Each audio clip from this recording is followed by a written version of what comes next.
Good morning दोस्तों, कैसे आप सभी लोग। आई होप कि आप सभी लोग बहुत अच्छे होंगे और आपकी तैयारी भी बहुत अच्छी चल रही होगी। स्वागत है आप सभी का एक बार फिर से हमारे यूट्यूब चैनल में। और आज की जो क्लास होने वाली है, ये क्लास जो है ये बिहार को लेकर है। और आज की क्लास में हम समझेंगे अपने बिहार के बारे में, क्योंकि बिहार एक राज्य है और उस राज्य में हम सभी लोग रहते हैं, लेकिन उस बिहार के बारे में जानकारी नहीं होती है, तो उसके बारे में आज समझने वाले हैं। और एक चीज और है कि बहुत जल्द ही इसी YouTube चैनल पे आप सभी के लिए 9th और 10th का फुल सिलेबस पढ़ाया जाएगा।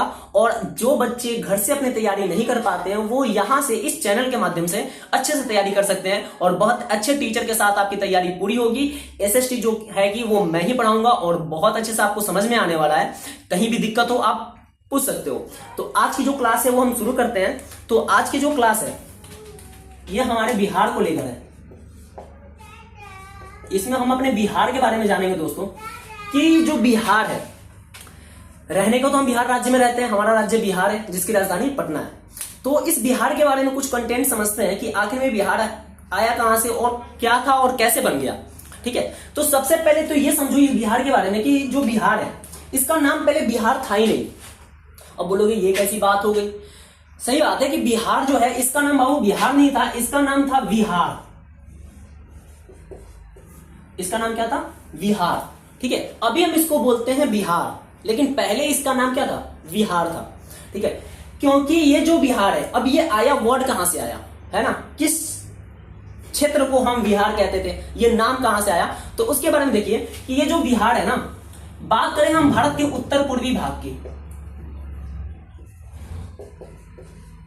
अगर देखेंगे भारत के पहले, आज से बहुत साल पहले अगर भारत की उत्तर पूर्वी भाग को हम देखें, तो दोस्तों भारत के उत्तर पूर्वी भाग पे पहले बौद्ध भिक्षु रहते थे। कौन रहते थे? बौद्ध भिक्षु।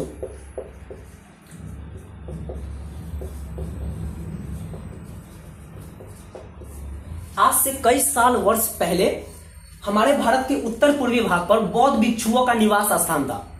और जिस स्थान पे बौद्ध भिक्षु लोग रहा करते थे, बस उसी स्थान को नाम दे दिया गया किसका? बिहार का।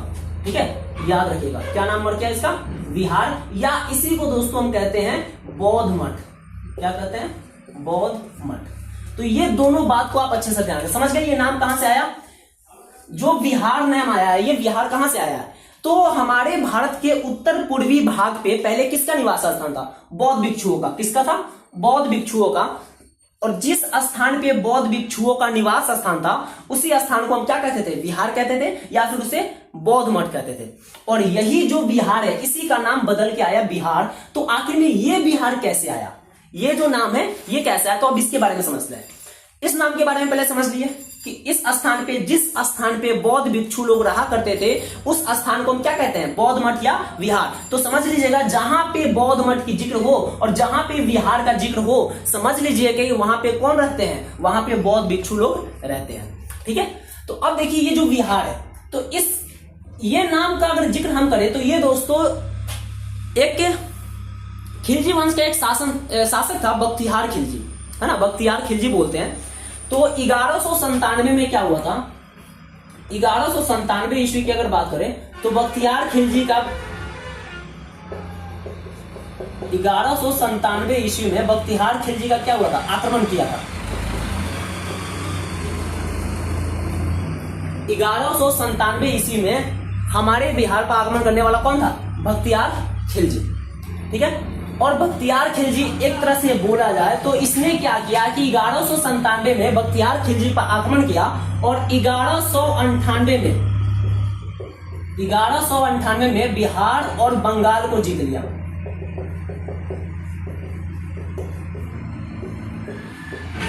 ठीक है, 1197 में क्या हुआ? वो आक्रमण किया था और 1198 तक बिहार और बंगाल को बख्तियार खिलजी ने क्या किया? जीत लिया। तो बात यहां पे जो बिहार का नाम का है, तो एक तरह से ये समझे कि इस समय तो बिहार चल रहा था, तो यहां पे जो बिहार है, ये नाम जो है दोस्तों, ये जो बिहार है,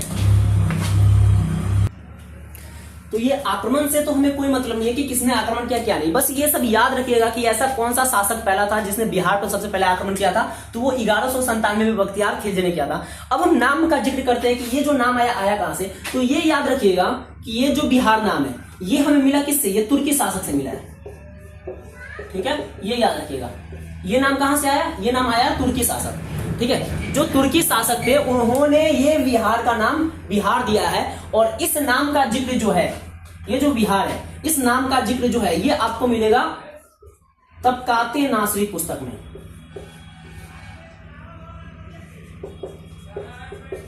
तबकाते नासरी पुस्तक, इस पुस्तक में इस बिहार का जिक्र किया गया है, बिहार नाम का। किस पुस्तक में? तबकाते नासरी पुस्तक। तो ये जो बिहार है इसकी जानकारी हमें मिलती है तबकाते नासरी पुस्तक से। और इस पुस्तक के जो लेखक हैं वो है मिनहाज सिराज। मिनहाज सिराज, याद रखिए इस बात को। ठीक है, पहले इसका नाम क्या था? पहले इसका नाम था बिहार, और इसी का नाम बन के आ गया बिहार। तो ये जो बिहार नाम दिया, ये कौन दिया? ये तुर्की शासक दिया, याद रखिएगा। ठीक है, ये तुर्की की वजह से, तुर्की जो शासक थे उन लोगों के द्वारा ये जो नाम पड़ा है, तो उनका नाम पड़ा है बिहार। बिहार नाम जो पड़ा है इसकी जानकारी हमें किस पुस्तक से मिलती है? वो मिलती है तबकाते नासरी पुस्तक। किस पुस्तक से?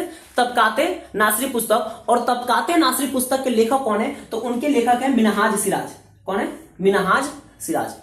अब समझते हैं ये कि जो बिहार है इसमें आपको पता है। ठीक है, अब इसके बारे में हम क्या देखने वाले हैं? कुछ सीमावर्ती जिले देखेंगे,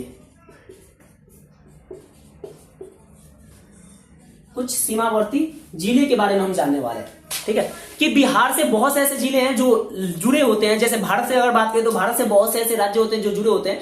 तो वैसे ही अगर हम बात करें तो बिहार की, तो बिहार के सीमावर्ती जिले, यानी कि बिहार के सीमा से वैसे कौन कौन से जिले हैं जो जुड़े हुए हैं, तो उसके बारे में देखते हैं। तो अब हम क्या देखेंगे? अब हम देखने वाले हैं बिहार के सीमावर्ती जिले। बिहार के सीमावर्ती जिले। तो बिहार की अगर नक्शा की बात करें तो यार नक्शा तो देख लेना, मैप अपने पास लगाए रखो तो उस मैप में देखना। ठीक है, हम नॉर्मल आपको ये चीज बता रहे हैं कि जैसे यहां पे देखो, मान लो कि यहां पे बिहार है। ठीक है, तो ये हो गया चारों ओर की इसकी दिशा। ठीक है, ऊपर की दिशा क्या होती है? नॉर्थ, नीचे साउथ, राइट हैंड हमारा पड़ता है ईस्ट और लेफ्ट हैंड पड़ता है वेस्ट, यानी कि उत्तर, नीचे दक्षिण, फिर दायां हाथ पड़ता है हमारा क्या? पूरब, और बायां हाथ पड़ता है पश्चिम। तो सबसे पहले ये देखते हैं कि जो बिहार है इसके उत्तर में कौन सा जिला इसका जुड़ा हुआ है। ठीक है, तो बिहार के उत्तर में है बाबू क्या? आपका नेपाल। बिहार के उत्तर में क्या है? नेपाल। दक्षिण में अगर बात करें तो बिहार के दक्षिण में पड़ता है क्या? झारखंड। सॉरी, बिहार के दक्षिण में क्या है? बिहार के दक्षिण में है झारखंड। बिहार के अगर पूरब में बात करें, पूरब में, तो यहां पे पड़ता है आपके क्या? पश्चिम बंगाल। पश्चिम बंगाल। और बिहार के अगर पश्चिम में बात करें तो यहां पे पड़ता है क्या? आपका उत्तर प्रदेश, यूपी। ठीक है, ये हो गए हमारे चारों दिशा के सीमा पे स्थित राज्य। ठीक है, उत्तर की अगर बात करें तो उत्तर में क्या है? नेपाल, दक्षिण में झारखंड, पूरब में पश्चिम बंगाल और पश्चिम में उत्तर प्रदेश। तो ये जो राज्य हैं ये बिहार के चारों दिशा में स्थित सीमा पे स्थित राज्य है। अब ये देखते हैं कि इनसे कौन कौन और है जो साथ में जुड़े हुए हैं। तो सबसे पहले हम बात करते हैं उत्तर की। ठीक है, अगर हम बात करें किसकी? उत्तर की। उत्तर की सीमावर्ती जिले, उत्तर सीमावर्ती जिले। इसमें सबसे इंटरेस्टिंग बात बाबू ये है, दोस्तों ध्यान समझिएगा कि इसमें सबसे इंटरेस्टिंग बात यह है कि उत्तर का जो सीमा है यह एक अंतरराष्ट्रीय सीमा है। कैसे? ये देखिए, ये जो नेपाल है ये एक देश है, बाकी सब देखो ये क्या है? ये राज्य है।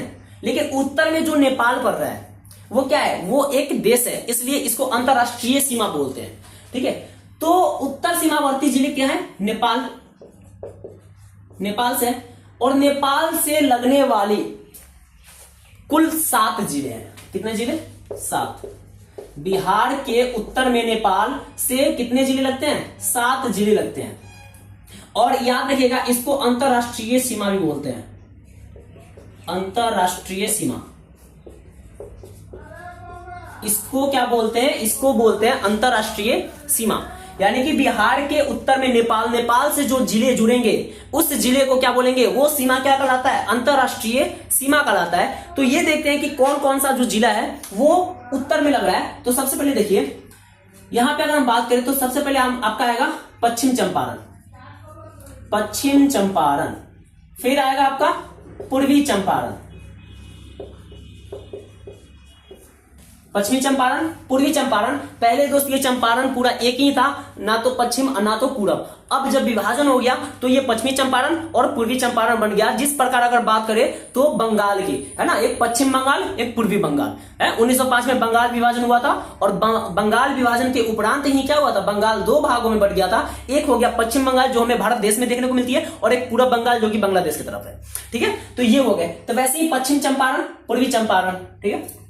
उसके बाद अगर बात करें, इधर तो आएंगे, इसके बाद आएगा आपका क्या, सीतामढ़ी, फिर आएगा आपका मधुबनी, सीतामढ़ी, मधुबनी, सुपौल, फिर अररिया, और यहीं पे आएगा आपका किशनगंज। ये याद रखिएगा, ठीक है। अंतरराष्ट्रीय सीमा नेपाल से जुड़ने वाली कौन कौन सीमा है, नेपाल से जुड़ने वाली आपकी 7 सीमा है, 1 2 3 4 5 6 7। पश्चिमी चंपारण, पूर्वी चंपारण, सीतामढ़ी, मधुबनी, सुपौल, अररिया और किशनगंज। ये किससे जुड़ेंगे, ये नेपाल से जुड़े हुए हैं। बिहार के नेपाल से जुड़ने वाले जिला कौन कौन से, ये 7 है। नेक्स्ट अगर हम बात करें तो उत्तर की हो गए हमारे, फिर चलते हैं पश्चिम, पूरब की चलते हैं, पूरब। तो पूरब में कौन है जी, पूरब में है पश्चिम बंगाल। पूरब में, बिहार के पूरब में क्या है, बिहार के पूरब में है पश्चिम बंगाल, बिहार के पूरब में है पश्चिम बंगाल। अब पश्चिम बंगाल से कौन कौन सा जिला जुड़ा हुआ है, तो पश्चिम बंगाल से जुड़ने वाले कुल 3 जिला है। कितने जिला, 3, ये याद रखेंगे, 3 जिले हैं। वो 3 जिले कौन कौन है, तो पश्चिम बंगाल के, बिहार के पूरब में पश्चिम बंगाल से जुड़ने वाले जो जिला है वो तो एक आपका आ जाएगा किशनगंज, किशनगंज, फिर आएगा आपका पूर्णिया, और एक आएगा आपका कटिहार। एक चीज यहां पे देखिएगा, लास्ट में जो राज्य आएगा ना वो दोनों से जुड़ेगा। कहने का मतलब क्या है, एक बिहार का मैप नॉर्मल सा देखो तो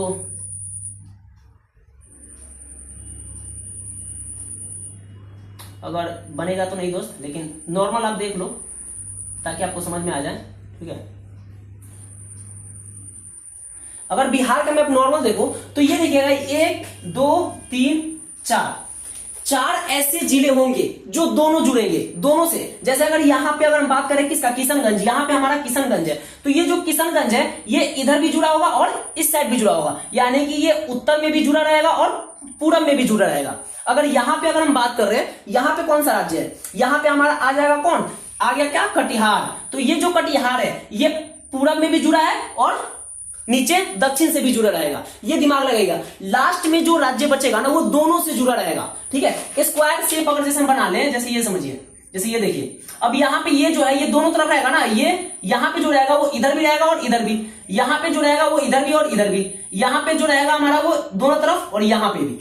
तो सेम वही है, ठीक है, कि लास्ट में जो राज्य पड़ेगा वो क्या होगा, वो दोनों से साझा करेगा। जैसे ये किशनगंज, किशनगंज क्या है, बिहार के नेपाल से है, ठीक है, नेपाल यानी कि उत्तर दिशा में, तो ये तो उत्तर में तो है, लेकिन साथ ही साथ किसका काम करेगा, ये आएगा आपका पूरब में भी, समझे। तो ये कॉन्सेप्ट है, तो ये याद रखिएगा।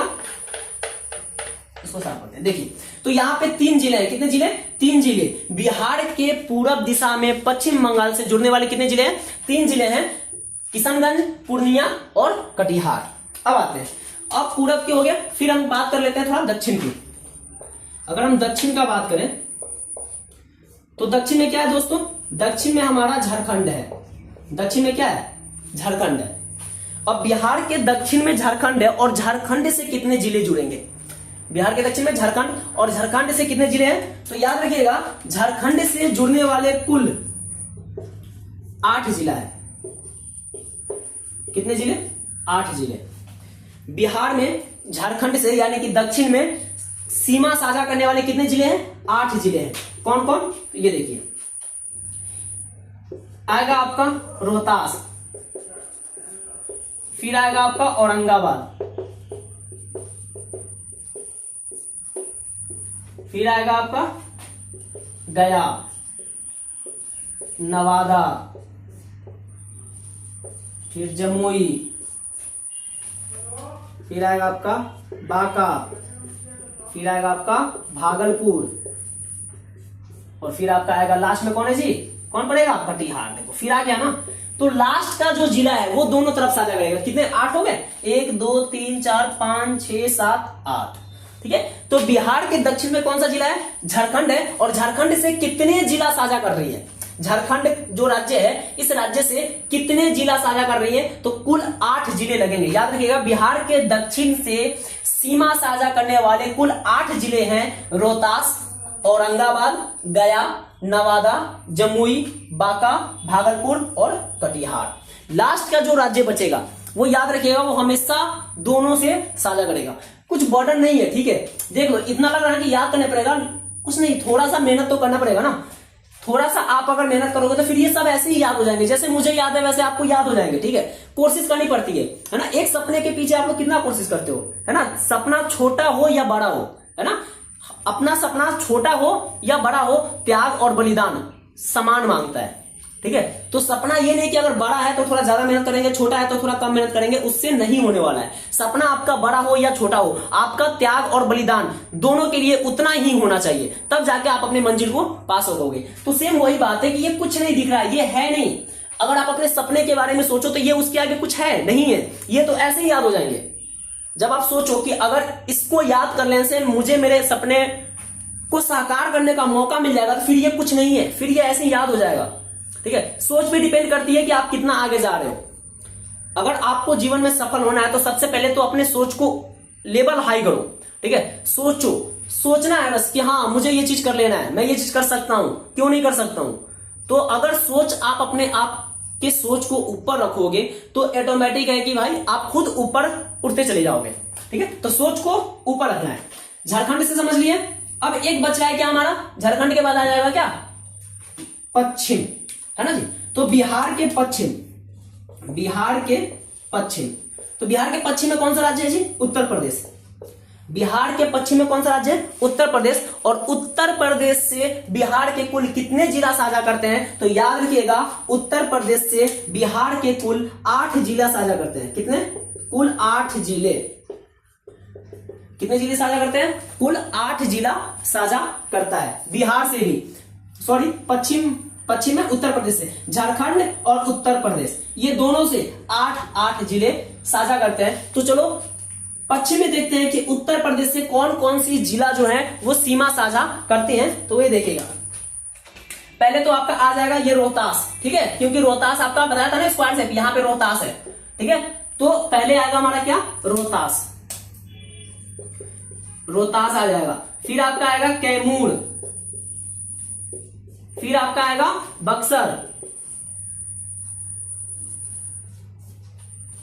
रोहतास, कैमूर, बक्सर। ठीक है, फिर आएगा आपका बक्सर के बाद आपका आएगा भोजपुर। ठीक है, रोहतास, कैमूर, बक्सर, भोजपुर। फिर आपका आएगा क्या, सारण।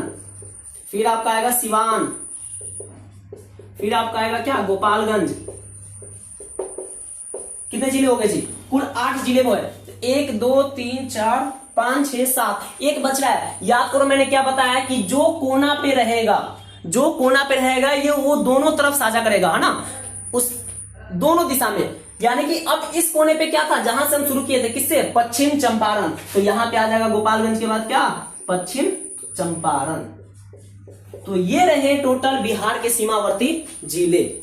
ठीक है, चलो एक बार फिर से रिवीजन कर लेते हैं। एक चीज याद रखिएगा, मैंने क्या बोला था कि अगर लास्ट में जो रहेगा वो दोनों से साझा करेगा। जैसे यहाँ पे जो है, यहाँ पे क्या है, यहाँ पे आपका पड़ेगा किशनगंज, यहाँ पे आपका पड़ेगा किशनगंज। तो ये जो किशनगंज है ये किससे साझा करेगा, ये नॉर्थ से भी साझा करेगा और ईस्ट से भी साझा करेगा। यहाँ पे क्या पड़ेगा, यहाँ पे आपका पड़ेगा कटिहार। तो कटिहार जो है ये ईस्ट से भी साझा करेगा और साउथ से भी साझा करेगा। ठीक है, यहाँ पे क्या पड़ा, रोहतास। तो रोहतास जो है किससे साझा करेगा, ये आपका इधर वेस्ट से भी साझा करेगा और साउथ से भी साझा करेगा। यहाँ पे क्या है, पश्चिमी चंपारण। तो पश्चिमी चंपारण जो है ये किससे साझा करेगा, ये आपका नॉर्थ से भी करेगा और वेस्ट से भी करेगा। तो देखो है कि नहीं, है ना, हमने वेस्ट में देख रहा था ना, पश्चिम में देख रहा था। तो पश्चिम के साथ ये देखो पश्चिमी चंपारण आ गया। और नॉर्थ की बात करें तो उसी से शुरू ही होती है पश्चिमी चंपारण। तो जो कोना पे जो जिला है ना, लास्ट वाला जो जिला होता है वो क्या होगा, वो दोनों से साझा करेगा, वो दोनों तरफ साझा करेगा। चलिए, तो बिहार के कुल जिले मैंने बता दिया आपको कि कौन किससे साझा कर रहा है। तो एक बार देखते हैं कि नेपाल से कितने जिला है, 7 जिला। नेपाल से कितने जिले लगेंगे, 7 जिले। और उत्तर में नेपाल है, बिहार के उत्तर में नेपाल है। और इसके बारे में एक फैक्ट्स है कि याद रखिएगा, ये जो 7 जिले हैं ये अंतरराष्ट्रीय सीमावर्ती है, अंतरराष्ट्रीय सीमा साझा करते हैं। क्यों? क्योंकि हमने क्या देखा, बिहार के जो 3 तरफ है यानी कि पूरब, पश्चिम और दक्षिण, ये तो राज्य है, लेकिन उत्तर में देखेंगे तो क्या मिलेगा हमें, देश। नेपाल क्या है, नेपाल एक देश है। तो नेपाल एक देश है, तो ये क्या कर रहा है, एक अंतरराष्ट्रीय सीमा साझा कर रहा है। ठीक है, तो बिहार के नेपाल से लगने वाले कुल 7 जिले हैं, पश्चिमी चंपारण, पूर्वी चंपारण, सीतामढ़ी, मधुबनी, सुपौल, अररिया और किशनगंज। फिर अगर बात करें बिहार के कहां, पश्चिम से, पश्चिम बंगाल से, बिहार के पूरब में अगर बात करें तो बिहार के पूरब में पश्चिम बंगाल है, और पश्चिम बंगाल से कुल 3 जिले जो हैं वो साझा करते हैं। कौन कौन? तो एक तो आपका वही हो जाएगा किशनगंज, एक होगा पूर्णिया और होगा कटिहार। ठीक है, ये याद हुआ। फिर आगे बढ़ते हैं तो आते हैं दक्षिण में। तो दक्षिण में क्या है जी, झारखंड। दक्षिण में क्या है, झारखंड। बिहार के दक्षिण में पड़ता है झारखंड, और झारखंड से कुल 8 जिले साझा करेंगे। कितना जिला, कुल 8 जिला। बिहार के झारखंड से कितने जिले साझा करेंगे, कुल 8 जिले साझा करेंगे। और 8 जिला कौन कौन है जी, तो रोहतास, औरंगाबाद, गया, नवादा, जमुई, बांका, फिर आपका आएगा भागलपुर और कटिहार। ठीक है, ये 8 जिले जो हैं ये बिहार के झारखंड से साझा करते हैं दक्षिण दिशा में। फिर अगर बात करें बिहार के पश्चिम में, तो बिहार के पश्चिम में कौन है, बिहार के पश्चिम में है जी उत्तर प्रदेश। बिहार के पश्चिम में कौन है, उत्तर प्रदेश। तो उत्तर प्रदेश से कुल कितने जिले हैं, इससे भी कुल 8 जिले साझा करेंगे। बिहार के उत्तर प्रदेश से कितने जिले, 8 जिला साझा करेंगे। सीमावर्ती जिले जो कि मैंने आपको बता दिया और बहुत ही इजी है। ठीक है, नेपाल के साथ 7 जिला। फिर बात करें तो पश्चिम बंगाल पूरब में 3 जिला, दक्षिण में कुल 8 जिले और पश्चिम में कुल 8 जिले। तो अगर एक में इसमें ये याद रखना है, बस इंपॉर्टेंट है एक ये कि ये अंतरराष्ट्रीय सीमा किसके साथ साझा करती है, बोल देगा कि बिहार के किस दिशा में अंतरराष्ट्रीय सीमा साझा होता है, तो ये बोलेंगे क्या, उत्तर दिशा में। किसके साथ, नेपाल के साथ। और ये सारे हो गए हमारे बिहार के सीमावर्ती जिले जो कि मैंने बता दिया। और आई होप कि आप सभी लोग को बहुत ही अच्छे से समझ में आया होगा। अगर कोई भी डाउट हो इससे जुड़ा हुआ तो कमेंट सेक्शन में जरूर पूछें। तब तक के लिए नेक्स्ट वीडियो में मिलते हैं। जय हिंद, जय भारत।